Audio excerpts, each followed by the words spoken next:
Hey, what is going on? It is me, SR Mori, and today I wanted to talk about something really cool. If you didn't know, the Batman was just greenlit for a sequel, and so I thought I would go through and finally do what I would like to see in said sequel. So that is what we're going to talk about today. Please leave a like down below and subscribe if at any point during the video you like what I have to say. Yeah, so let's get into it. Why not? This is me looking at my favorite villains and how you could incorporate them into this world. So this is probably my favorite part of the video. Period. Next is Poison Ivy. Appearance. There should not be any race bending. I'm so sick and tired of race bending. We already have race bent Gordon, which I love. We've gotten Gordon enough times live action to where it doesn't bother me. But please, please do not race bend Scarecrow. Please do not race bend Poison Ivy, especially Poison Ivy. Or if you go with the Scarecrow version that's a ginger, like so many gingers have been race bent. It's honestly just immediately ticks me off when another casting choice to race bend a ginger has been announced. It absolutely drives me crazy. And no, ginger is not a race, so a white person can play Poison Ivy even if they don't have red hair. Ginger's not a race, okay? But Poison Ivy is white. And please not Megan Fox. She's weird and she's a terrible actress. Poison Ivy should be alluring and use her beauty as a weapon, but she doesn't have to be overtly sexual. Poison Ivy can have that natural beauty to her instead of like tons of makeup and bustier and all of that stuff. And Poison Ivy should be a character that shows that feminine attributes, not masculine attributes, are a strength, not a weakness. I think a lot of times when we do female characters nowadays, we make them basically into men. And I think that is a crime against females. You should embrace feminine attributes as a strength, not make your female characters into men. I'd love to see the green outfit. Obviously, we're not going to get the green skin or controlling plants. But I think that the animated version, obviously, you'd probably tone it down a little bit, because it's still pretty comic booky. But overall, in this episode I have referenced here in the GIF, she wears a trench coat in the beginning. And I just think maybe like some kind of a green outfit. It doesn't have to be a leotard like in the animated series, but it should be like a green top, green pants, and maybe a brown trench coat. Kind of like what you see here a little bit. She has that trench coat over and she has her little pesticide gun. This episode of the animated series is particularly what interests me.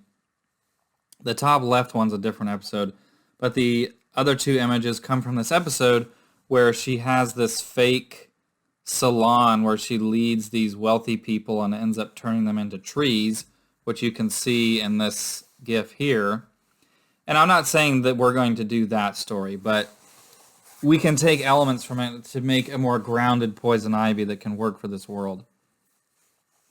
So in my proposed Poison Ivy plot, she has a love interest or friend, or as a friend to Bruce or Harvey Dent, like she is in her first appearance in the animated series, and she uses this connection to get information about businesses and officials who are hurting the environment.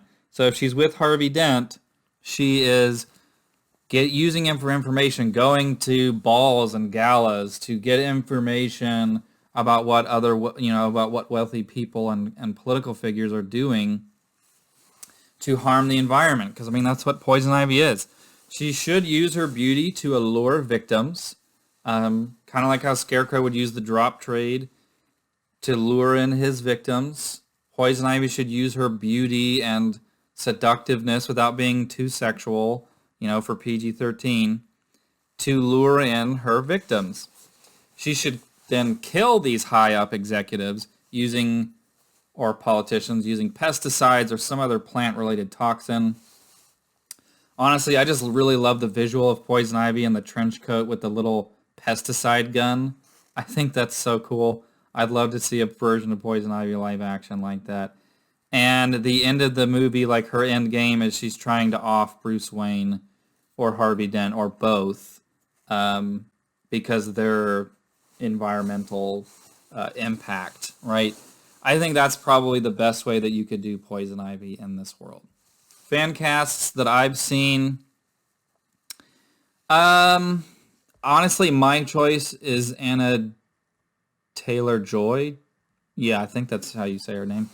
I think that she's a uniquely beautiful woman. She's not like traditionally beautiful. You know what? Like she's a unique kind of beautiful. She's not like that stereotypical Victoria's Secret model kind of thing. And she's a very, very good actress that can do a variety of different characters and roles. I mean, she can play crazy characters very well. I'm not convinced Jessica Chastain could. She's not a good actress, in my opinion. I don't really think that this actress is that great either. I do think that these three could pull it off. Maybe not Ben Affleck's ex-girlfriend. She's okay. I mean, she was okay in Knives Out. She wasn't the standout performance in that movie. But my main choice would be Anna Joy Taylor because she's great. Some people are like, but she's going to be Harley Quinn. You're not going to get Harley Quinn in this world. Have you seen the Joker? Nobody's going to fall in love with Joker. Harley Quinn is too goofy to be in this world. That's all for today. That's what I would do with the Batman Reeves verse if it was up to me. I would have HBO Max series, spinoffs, just developing this out as much as I possibly could.